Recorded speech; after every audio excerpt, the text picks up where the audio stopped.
Well, let's talk about the ups and downs. Really was up and then down for the Tampa Bay Buccaneers. They couldn't get off to a better start, going up 17-0 against Cincinnati. Everything was going well until the second half happened, where it just completely went off the rails. They had a 5-possession stretch where they had 3 fumbles and 2 interceptions. 2 of those fumbles were from Brady. The defense went from not giving up anything to giving up everything, it seemed. It was just a collapse. No getting around it for Tampa Bay. So let's talk about exactly what happened. All right, let's start off with this play. One of the things that we saw in this game was the return of Mike Evans, it seemed like. Obviously, Brady to Evans has been a great connection for these past couple years. Weirdly, hasn't quite worked out this year, but it worked out in this one. For one thing, if the Bengals are going to be trying to play man coverage against Evans one-on-one, that's an opportunity for Evans to thrive, and that's what he's going to do on this play, where it's a 3rd down and 8, one-on-one matchup, as he's going to run over the middle. Yes, there is someone covering over the middle of the field, but it's actually a little further down the field than I have shown on my screen. There's 2 safeties deep. One of them is going to come in, kind of play over the middle area. One stays deep. I can't show all that. The broadcast cuts it off at around midfield. But that's what's happening here. So over the middle will be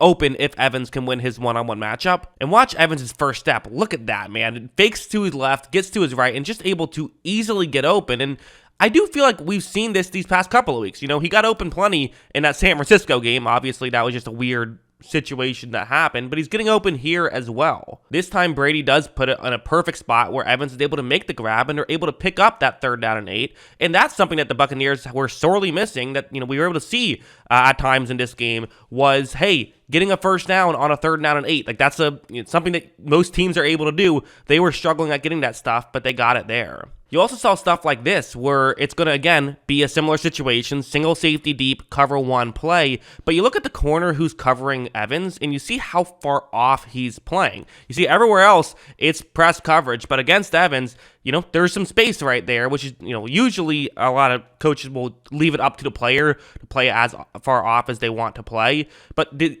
obvious reason why you do this is you don't want to get burned down the field. Evans is obviously a great deep threat, but when you do this, it basically makes for easy completions. I mean, watch as Brady's going to run the play action here, which that's another thing Romo brought up. Ton of play actions in this one. And you see this how far open Evans got. Once he cut over the middle, he was just wide open. Brady's throw also a good one, and Evans being able to pick up some yards after the catch as well. That's not usually what he's known for. Maybe it would have been better if he didn't, because Godwin, a clear block in the back. I don't know, or it's not block in the back, excuse me, blindside block. I don't know what he was thinking there. That was just an obvious penalty. He shouldn't have done that. But, really good stuff from Brady, really good stuff from Evans. And going over here, I brought up the play action earlier. Romo was raving about the play action. The Buccaneers were known for not running play action. It was actually kind of a big thing, almost like a controversy going on in Buccaneers circles, especially about how rare they run play action. There was it became kind of a media thing when Byron Leftwich said, well, they don't run the ball effectively enough to run play action, which of course there's no correlation there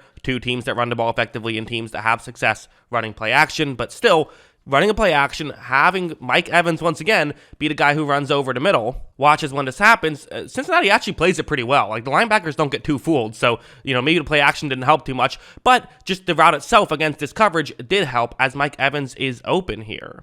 Watch as he makes the grab, and he's going to get back up as well, pick up a couple more yards on that play. So just stuff like this, that's how they were able to get up by 17 early on, but as we know, that lead did not hold. Things started to go wrong. What went wrong? Well, the interception was definitely an issue.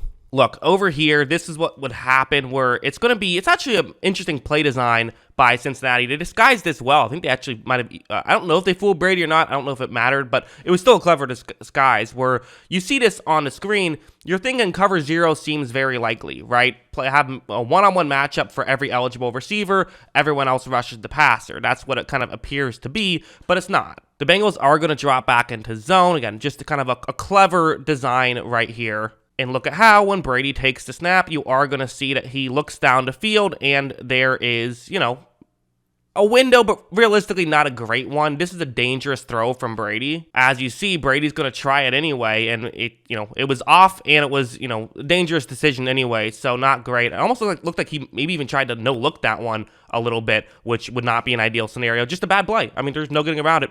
Just a bad play. Of course, he would then fumble the ball later on. So, hey, that's a big way that you can struggle, is by turning the ball over in your own territory. That's going to allow your opposing team to get back into it, and that's what Brady and the Buccaneers did. There was then this fumble, which was not a Leonard Fournette fumble. He was the one getting the criticism. And listen, Leonard Fournette has not had a great year for Tampa Bay, but this isn't on the running back. Brady does not have possession of the ball. It's ruled a Brady fumble because Fournette never got possession of it. Brady loses it. And this is in 7 plays, a 7-play stand, Brady turns the ball over 3 times. Say what you want about the coaches, say what you want about the receivers, about the offensive line, about the defense. The reality is, when you do that, that's how those big runs can happen. Yes, these drives were, this one was on a 1st down, but the other ones were on 3rd down or 4th down. So those kind of turnovers happening, you can sit here and say, okay, either way, that's not, they were going to give the ball back, regardless, but field position still mattered, and it still would have at least slowed down the Bengals and made it more difficult for them to consistently be scoring the way they did, and maybe you could have gotten stops in this situation. I mean, it's just no getting around it, a complete meltdown in this stretch of the game. Now going over here to the other interception, the second interception, because again, part of the 5 straight turnovers in a row. Again, one of them was it was on a 4th down, I don't know how you count that, but 4 straight turnover drives where Tom Brady was at fault for the turnover. That happened, where what's going to happen here, 1st down and 20, Brady takes a snap, and some people will say, hey, Brady's going to get hit here. Can you really blame him? I would still say yes. I absolutely would say yes, in fact. You are 3 1/3 seconds into the play at this point, as I paused it. So, typically you get about 2.5 seconds. I mean, this is, at this point, you expect pressure to come, and if you're a quarterback, when you're throwing, that, Brady's fully aware he's going to get hit as he's thrown. He sees the pressure right in front of him. It's not like this is just a blindside type situation. Brady goes for it anyways, figured he had to take a chance. I'm not necessarily saying I disagree with it, but it gets intercepted, and Jim Nantz was convinced it wasn't an interception, but it looked like an interception live, and it was an interception, in fact. So again, just these turnovers they absolutely kill you. A lot of stuff kills you, but these miscues, right? We then saw in the next drive where they wouldn't get the 1st down, they, just a halfback turning the wrong direction, right? These little things like that just crush the Tampa Bay Buccaneers. So yeah, in conclusion, you could take this 2 separate ways. You could look at this and say, hey, this is your ceiling. Turnovers can be relatively fluky. Don't turn the ball over on 5 straight possessions, and you could be okay. The thing is with this team, though, it's like we've just seen it too many times, I feel like. We've seen this team beat themselves every single game this season, it feels like. Even a lot of their wins, they've had these tough stretches. So it's hard to imagine that they can really get it all together this season. There is that hope. You can talk yourself into it. I can see how you can make that argument, but the reality is, I don't know. I'm not going to talk myself into it, I don't think, until next week, probably. That's what I'm going to do. But what do you guys think? Let me know in the comments below. Always love hearing from you. And of course, as always, thanks for watching.